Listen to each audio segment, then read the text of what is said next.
Good morning, everybody, and welcome back to your lunch break. My name's Savannah Tryens-Fernandes if you're new here, and if you're not, thank you for coming back. Today is Monday, July the 11th, and today I am joined by our Alabama Education Lab reporter, Savannah Tryens-Fernandes. Now, Savannah had a story out, I believe it was yesterday actually, that was very interesting, and that headline, I think, just kind of catches your eye at first when you look at it before you even get into the story, and that is that Alabama has the fifth highest teen birth rate in the United States. Now, advocates say that state policies are not doing enough to address that issue. And Savannah kind of did a deep dive on number one, why that rate is so high, but also what is going on and why these advocates say that state policies aren't doing enough.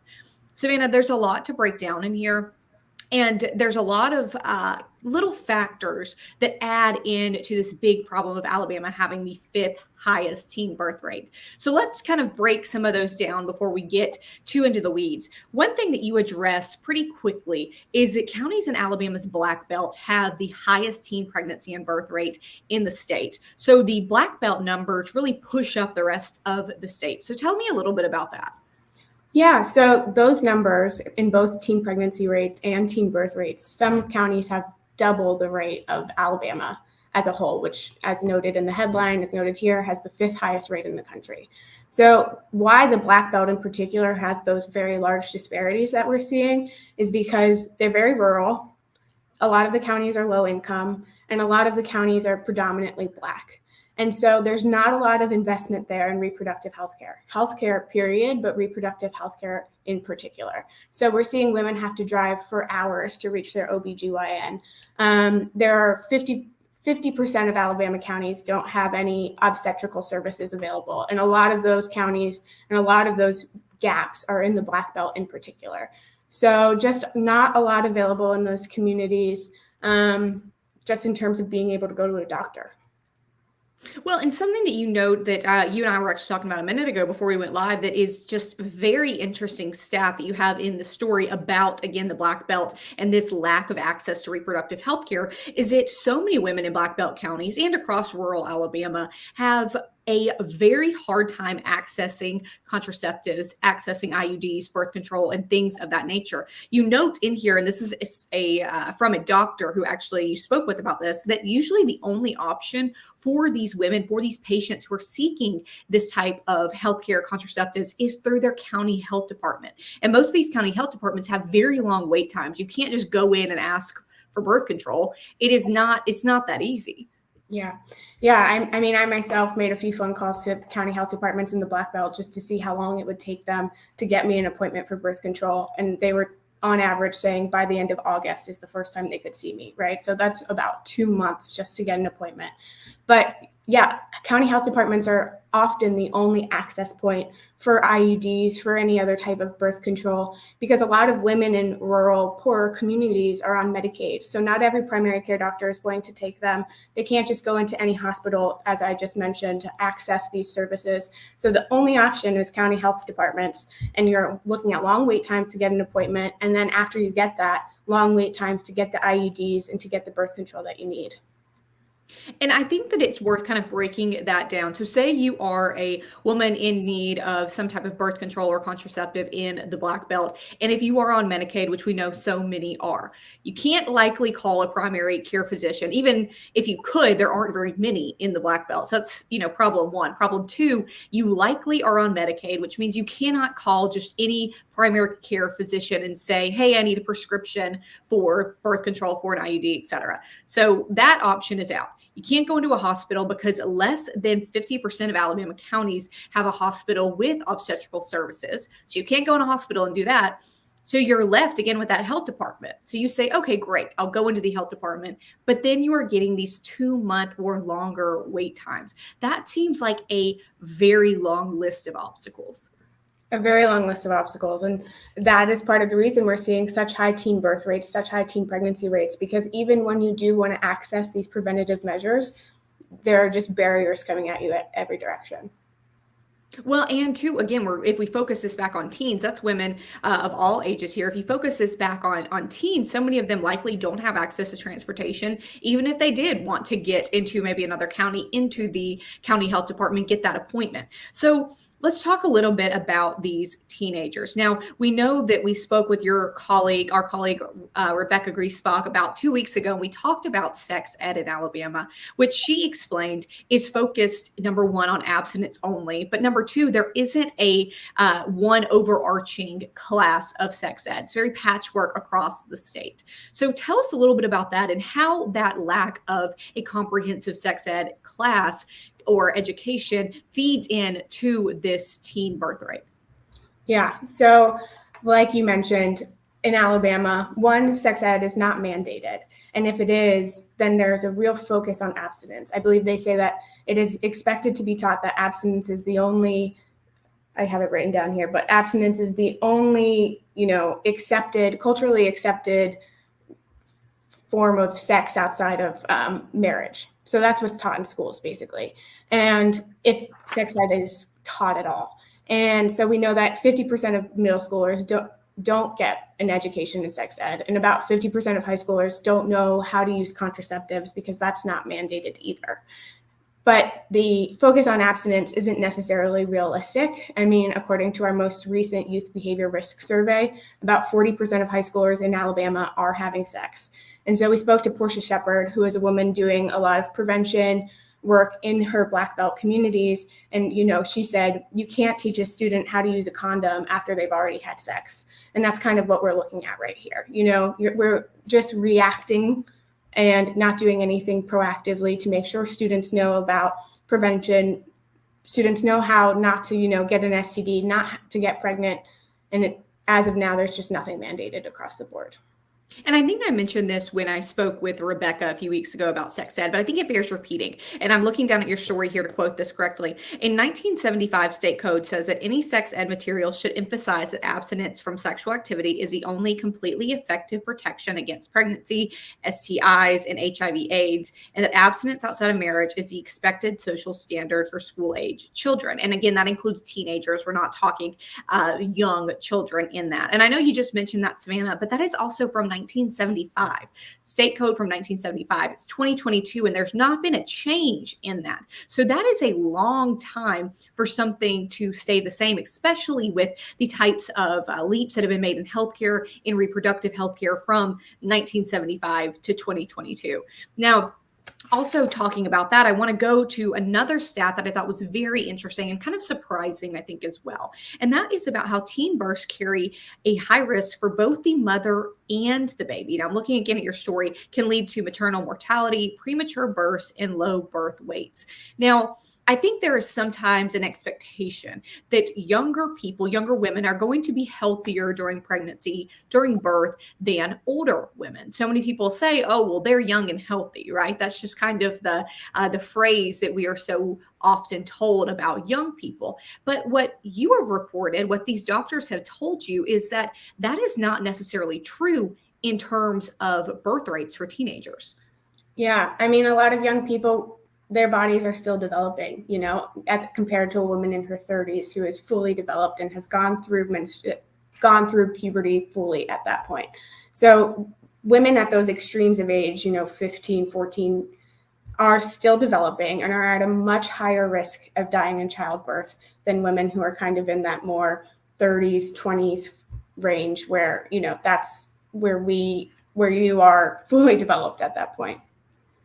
Well, and I think that's so interesting because that might be a stat that most people haven't thought of, right? Especially people maybe who have not experienced teen pregnancy, who have not had a person in their teens to get pregnant in their family or a friend. They might not have that information. Again, they might just kind of fall back on, oh, well, sure, it'll be easier for them. But Alabama already has such a high maternal mortality rate. Are these teen pregnancies adding to that rate? Well, according to Dr. Torres, who I spoke to for this, that's her fear. She said, absolutely, teen births are going to go up. But what we really need to look at are maternal mortality rates. I mean, keep in mind, Alabama already has the third highest maternal mortality rate in the country.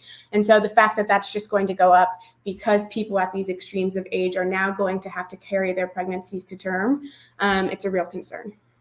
Well, and again, you mentioned at those young ages. I want to quickly go over some of those numbers. And again, we know this is all coming on the heels of the Supreme Court overturning Roe versus Wade and that Dobbs decision and taking out a federal protection for abortion. Very quickly after that happened several weeks ago, Alabama did outlaw abortion in most every circumstance, with a small exception for health of the mother. Now, a statistic that you quoted in the story, and again, I'm looking down to make sure I get it right, is that most abortions and pregnancies occur among adults. So the state reported about 3,800 births and 5,200 pregnancies among teenagers under 19 in 2020.